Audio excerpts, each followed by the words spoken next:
What is good, and welcome back to another installment of Extraordinary Sound with myself, Tokyo Extraordinary. And in this video, I wanted to cover not a variety of microphones, but just one in particular. And it's not because this mic is just ultra special. It is honestly the only mic I have used for the last 15 years. And I think I could end the video there because I think that speaks to the power of the Behringer B-2 Pro. Just how well made this microphone is. So I actually have two of these. This is the original one I got when I was about 15 or 16 years old. And the only reason I got a second one is because we're starting a show and we needed a second mic. And versus getting two brand new mics, I was like, let's just get another one of these because this mic is great. So let's get into it. For starters, it comes in a really fancy case. So when you are traveling with it, it doesn't have to get thrown around. You know, if you hold on to the case, it's an aluminum case. You drop everything in there and you can carry it and you be good to go. It's protective and it has some foam inside of it, so it protects the microphone. It has this windscreen that comes with it. You just drop this right over it. And this kind of helps with any harsh plosives. I just hate the way that it looks. So I never really keep it on. I have like a dedicated pop filter because this looks horrible in my opinion, and I think it does too much and it could come off kind of muffled. So I never really use this. This stays inside of the case 90% of the time, if not 100% of the time.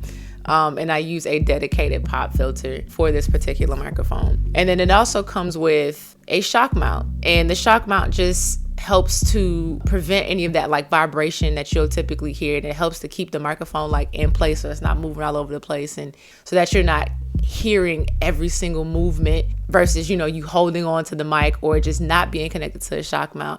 It just, again, helps to minimize that vibration that you would get if you didn't have, or that shock that you would get if you didn't have a shock mount. This microphone comes in at about $140 the last time I checked. It's not super overpriced. It's not a $500 or $1,000 microphone, but it's also not a $50 microphone. You know, it is reasonably priced for what you get and for how durable it is. I just really want to make that like a really huge point for this because this microphone sounds really amazing. And again, as you can see, I'm recording with it right now. So if you like how this sounds, I don't do much processing to these videos, but even if you go listen to my music, I've been using, again, this same mic for the last 15 years. And the only thing that has changed is my style of mixing, and I've gotten better at mixing. And so I've been able to bring out a lot of things that you probably wouldn't be able to hear before, or kind of eliminate certain things that might have been cluttering a mix before. But this microphone has always been a great microphone. It is an XLR mic. It does require a phantom power. So whatever you're using, you may need to, like, it's not a USB connection. So you're going to have some kind of audio interface to plug into. The audio interface that I use is the Steinberg URMK2, which is just Mark II, I think is the version 2. And just, again, an XLR cable. Some actual functions on the microphone itself.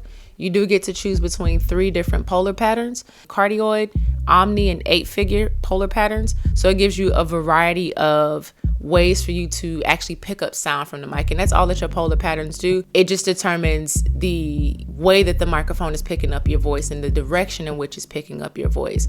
And so you kind of play around with that. That's a personal choice for how you want your voice to be picked up by this microphone. It also has a high pass filter, so it cuts out that low end, and you can control that right here, or you can turn it off. It also has a switchable 10 dB pad that allows you to record louder sound sources. So if you're recording, I don't know, a saxophone, or if for whatever reason you want to use this to record drums, there's a negative 10 dB switchable pad here that will allow you to say, hey, I'm picking up a louder sound source, tone down the rate at which you are picking up sound. And then if you wanted to go back to normal, then you just click that over. So again, at $140, you really cannot beat the price and the capability and functionality of this microphone. Like, it is just an amazing microphone at this price point. I think the only one con, or the only one negative thing I would mention, is that it does have which all microphones have, some kind of natural hiss, and the more expensive you get in your microphones, it has less of that. It's almost like when you turn on an amplifier, it's not like a sound that is distracting. It's very easily fixed, but that is the only thing that I would say. It just naturally has a low end hiss there that you can get rid of, but it just naturally has that. And to get rid of it, I use the Waves NS1 noise reduction or noise reducer. I'll put the actual name and the link to that plugin in the description. But yeah, that is the only downside, of the only thing that I would say about this microphone. But again, at 140 bucks, like, that's a minor concern in the grand scheme of all that this microphone offers. So if you're looking for a reasonably priced microphone that is going to give you professional studio sounding sound in your home studio, then I would definitely recommend using the Behringer B-2 Pro, because it is definitely a lot of bang for your buck. So yeah, be sure to drop a like, a comment, subscribe, turn on notifications, you know, do all of the YouTubey stuff.